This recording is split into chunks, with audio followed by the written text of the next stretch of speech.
radar. There it is right there. And we have some very strong winds. We just got a 74-mile-an-hour wind gust at Vero Beach. So that is hurricane force wind gust. I'll put the loop into motion here, and you can see that we still have very strong winds along the northern Treasure Coast. Even Stewart now picking up and switching toward the west. 53-mile-an-hour wind gusts in Stewart.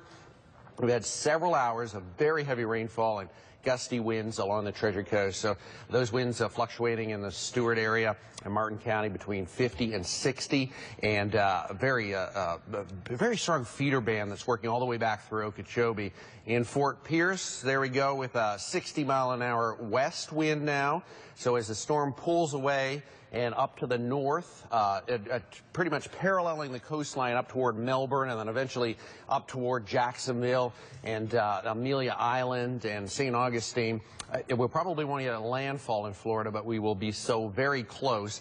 60 right now for our wind gust in Fort Pierce, and not on the chart yet, but we just picked up a 74-mile-an-hour wind, a hurricane force wind gust at Vero Beach at the airport.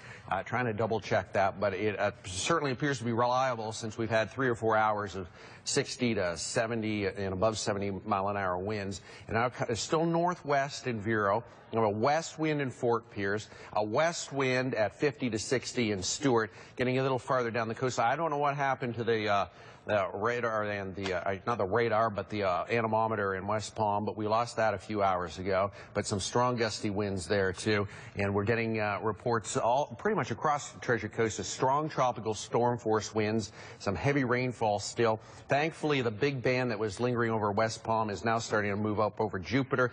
Palm Beach County almost at this point out of the rainfall. The Treasure Coast, heavy rain working across Stewart and Port St. Lucie. I know we have a lot of people listening and not watching. They're on radio because of the power outages. So the rain is almost done in Palm Beach County as the storm pulls north.